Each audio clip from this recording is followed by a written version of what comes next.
ध्यान दीजिएगा। तो उत्तल दर्पण के लिए यूं भी अपने संबंध, ठीक है। तो संबंध क्या होता है, अवतल दर्पण के लिए आप लोग पढ़ चुके हो। फार्मूला क्या है, 1/f = 1/v + 1/u। ये फार्मूला उत्तल दर्पण के लिए कैसे प्राप्त हो उसके लिए प्रक्रिया है। तो फिगर में M1 M2 उत्तल दर्पण O' वस्त हो गया। अब इससे दो किरणें जाती है, इस बात को हम पहले से पढ़े हैं क्या कि O' से होकर के मुख अक्ष के समांतर किरण जाती है, जो कि परावर्तन के पश्चात ऐसा आभास होता है कि मुख फोकस होकर के आ रही है। दूसरी किरण O' से होकर जाएगी, जो कि वक्रता केंद्र C की ओर जाती हुई प्रतीत होगी, जो कि पृष्ठ पर अवलंबन पड़ने के कारण उसी मार्ग पर वापस लौट आएगी।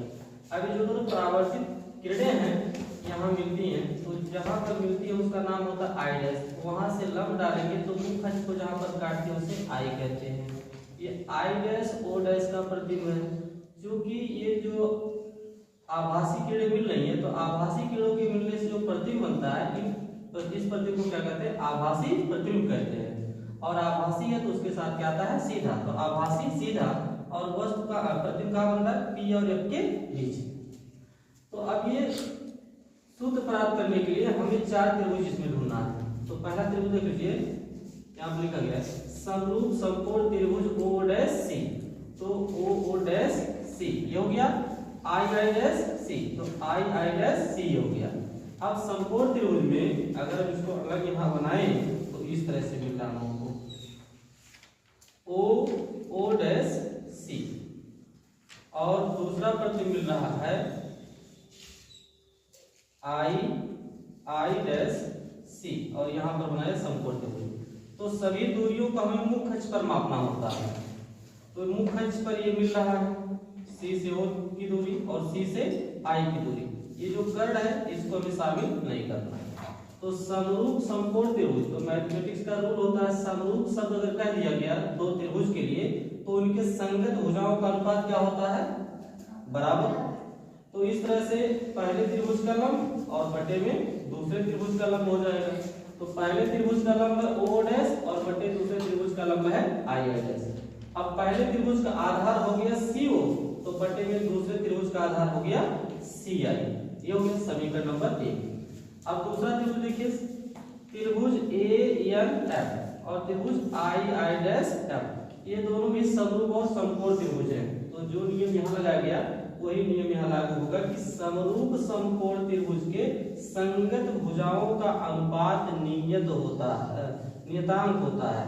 तो इस तरह से ये हो गया ANF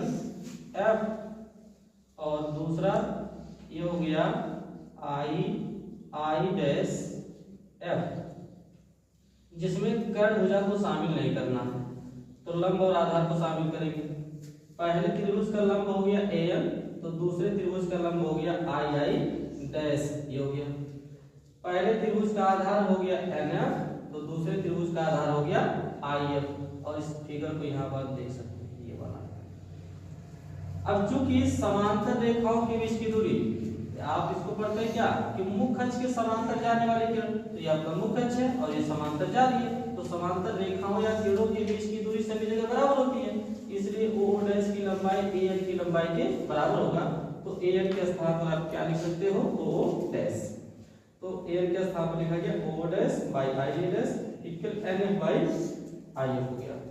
अब देखो ये जो L और P के बीच गैपिंग दिख रही है, ये गैपिंग बहुत ही कम होती है। अर्थात जब दर्पण का द्वारक वक्रता त्रिज्या से छोटा होता है, काफी छोटा होता है, तो यह ध्रुव P के निकट होता है, और इतना निकट होता है कि N से P तक की जो दूरी होती है, इस दूरी को नगण्य माना जाता है। अब इसके कारण ये मान लीजिए कि जब N और P के बीच की दूरी नगण्य है, तो N P से दूर ना होकर के P पर ही स्थित है। ऐसी अवस्था में यहाँ पर इस कंडीशन में लिखा गया है ये दर्पण का द्वारक वक्रता त्रिज्या से छोटा है, तो N मतलब ध्रुव P के अति निकट होगा। अब अति निकट होगा, इस अर्थात ये हो गया कि जो NP है, NP के बीच की दूरी है वो कैसी है, नगण्य है। तो नगण्य की अवस्था में N से F की दूरी कहो या P से F की दूरी, ये दोनों दूरियां क्या होंगी, बराबर होंगी। तो अब ये जो लिखा गया है O dash by I I dash NF by I F, तो एनएफ के स्थान पर लिख सकते हैं पीएफ, क्योंकि आपने यहाँ पढ़ा कि एनएफ की लंबाई पीएफ की लंबाई के बराबर होगी। अब इक्वेशन फर्स्ट और इक्वेशन सेकंड में देखिए, तो इक्वेशन फर्स्ट का जो लेफ्ट साइड है, इक्वेशन सेकंड का जो लेफ्ट साइड है, दोनों ही पद बराबर है, तो दायां पक्ष दोनों का क्या होगा, बराबर। ऐसी स्थिति में CO बाई CI बराबर PF बाई IF के होगा। अब इन दूरियों को हमें निकालना। अब दूरियों को कैसे, तो यहाँ पर मान लीजिए, पहले माना दर्पण से वस्तु की दूरी, दर्पण से वस्तु की दूरी PO माइनस U कामा दर्पण से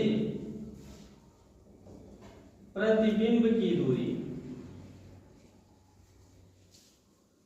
प्रतिबिंब की दूरी PI V प्लस V, दर्पण की फोकस दूरी, दर्पण की फोकस दूरी PF प्लस F, यो दर्पण की वक्रता त्रिज्या, दर्पण की वक्रता त्रिज्या, वक्रता त्रिज्या PC R। ठीक, तो अब देखिए ये जो दूरियां हैं CO और CI, PF और IF, इन सभी का मान रखना होता है और ये सभी मान मुख्य अक्ष पर मापे जाते हैं। तो ये जो दूरियां मापी गई हैं, इन सभी दूरियों में जैसे कि PO, PI, PF और PC, इन सभी में केवल आपको PF मिल रहा है, बाकी ये तीनों मान नहीं मिल रहे हैं। इनको कैसे निकाला जाए, देखिए C से O तक की लंबाई निकालनी है, तो सबसे पहले C और रेखा खींच लो, C और O हो गया। लेकिन क्या है कि सभी दूरियों को P से मापना होता है, तो C से O तक जब आप खींचेंगे तो बीच में आ गया P। अब बीच में जब P आ गया तो P से O तक की दूरी वस्तु की दूरी कहलाती है, जो कि यहाँ पर बताया गया, और P से C तक की दूरी वक्रता त्रिज्या कहलाती है, जो कि ये है। इसका मतलब C से O तक की जो दूरी है, ये C से O तक की दूरी में दो दूरियां शामिल हैं, दर्पण से वस्तु की दूरी और दर्पण की वक्रता त्रिज्या, अर्थात इन दोनों का योग कहलाएगा, अर्थात CO की लंबाई होगी PO प्लस PC की लंबाई के बराबर। तो CO के स्थान पर लिखा गया PO प्लस PC। अब आपको चाहिए CI, तो CI कैसे निकाला जाए, इस चीज को पहले फिगर में देख लीजिए। तो CI ये वाला देखोगे C से I तक, लेकिन सभी दूरियों को दर्पण के ध्रुव P से मापा जाता है। तो अब CI जब रेखा अगर हम अलग से खींचे तो ये हो गया हमारा CI। अब P किस तरफ है, I के बाएं साइड में, तो इस रेखा को थोड़ा P तक बढ़ा लो। अब चूंकि सभी दूरियों को P से मापना है, तो जब P तक बढ़ाया गया तो रेखा हो गया PC।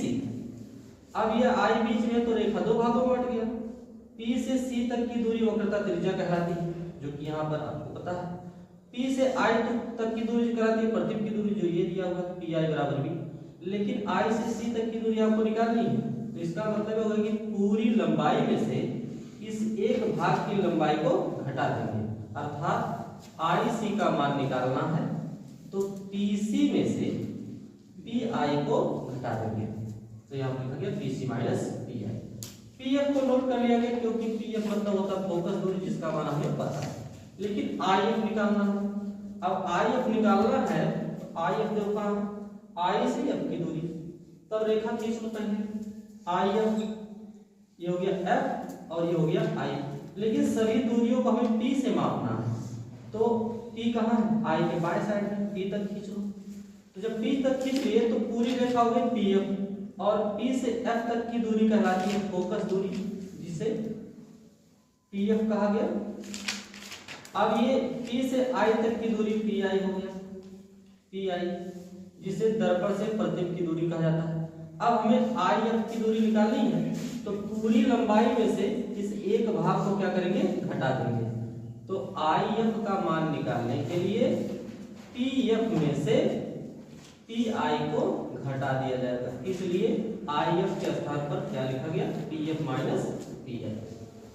अब ये जो मान माना गया है ये सभी मान आपको यहाँ रख देने हैं। अब जैसे पीओ का मान क्या है माइनस यू, तो इसके स्थान पर माइनस यू। पीसी का मान प्लस आर है तो आर रख दिया गया, पीसी आर हो गया, पीआई का मान हो गया प्लस बी, पीएफ का मान हो गया प्लस एफ और पीएफ फिर क्या हो गया प्लस एफ, पीआई तो पीआई का मान क्या हो गया पी।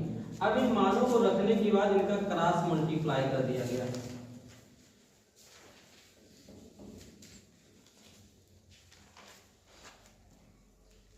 क्रॉस मल्टीप्लाई ध्यान दीजिए आप लोग।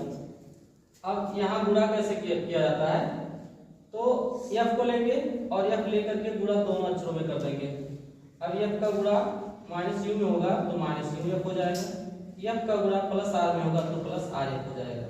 फिर दूसरा पद है माइनस वी का गुणा इन दोनों पदों में क्रमशः करना है, तो माइनस वी का गुणा माइनस यू में होगा तो प्लस यू भी हो जाएगा, माइनस वी का गुणा प्लस आर में होगा तो माइनस आर भी हो जाएगा। फिर अब इस आर माइनस वी का गुणा एफ में करना है, तो आर का गुणा एफ में करेंगे आर एफ हो जाएगा, माइनस वी का गुणा एफ में करेंगे माइनस पी एफ हो जाएगा। अब यू वी को रोक लो, ये बाएं पक्ष चूंकि बराबर का जो चिन्ह है तो बराबर के बाद ये दाएं पक्ष हो गया और ये बाएं पक्ष, तो बाएं पक्ष में यू वी है, यू वी को रोक लो, बाकी पदों को पक्षांतर कर दो, तो यू वी को रोक लिया गया, मतलब उसको बाएं पक्ष में रख दिया गया। अब आर एफ और माइनस बी एफ को नोट किया गया, माइनस यू एफ को तो दाएं पक्ष में पक्षांतर किया गया तो क्या हो गया प्लस, आर एफ जो कि प्लस में पक्षांतर किया गया तो क्या हो गया माइनस, माइनस आर वी को जब पक्षांतर किया गया तो plus R V, minus R F और प्लस आर एफ ये कैंसिल हो गया। यू वी मिला, माइनस वी एफ को नोट कर लिए, प्लस यू एफ को नोट कर लिए। अब आर के स्थान पर 2f लिख सकते हैं, क्योंकि वक्रता त्रिज्या और फोकस दूरी में संबंध बढ़ा जाता है, तो f इज इक्वल होता है r/2। अब 2 का f में मल्टीप्लाई करेंगे तो r इज इक्वल मिलेगा 2f। इसी बेस पर r का मान क्या लिखा गया 2f, तो जब 2f का इसे मल्टीप्लाई करेंगे तो गुणा करके लिखेंगे 2vf। vf दो बार है, ये पहला पद और ये दूसरा पद, इसकी संख्या दो बार है, यहाँ एक बार एक प्लस में और एक माइनस में, तो दो में से एक निकलेगा तो कितना मिलेगा कि, अब चूंकि बड़ी राशि इसका चिन्ह प्लस है तो प्लस में बचेगा, तो प्लस vf और प्लस क्या हो गया uf, दोनों पक्षों में क्या कर दिया गया uvf से भाग, जब भाग किया गया तो uv by uvf, vf by uvf, uf by uvf, तो uf से uf, vf से vf, uv से uv कैंसिल हो गया, मिला 1 by f 1 by u और यहाँ बचा 1 by v। इसको ऐसे भी लिख सकते हैं 1 by f is equal 1 by v plus 1 by u। इसे कहा जाता है दर्पण सूत्र, या आप कह सकते हैं कि उत्तल दर्पण के लिए यूवीएफ में संबंध।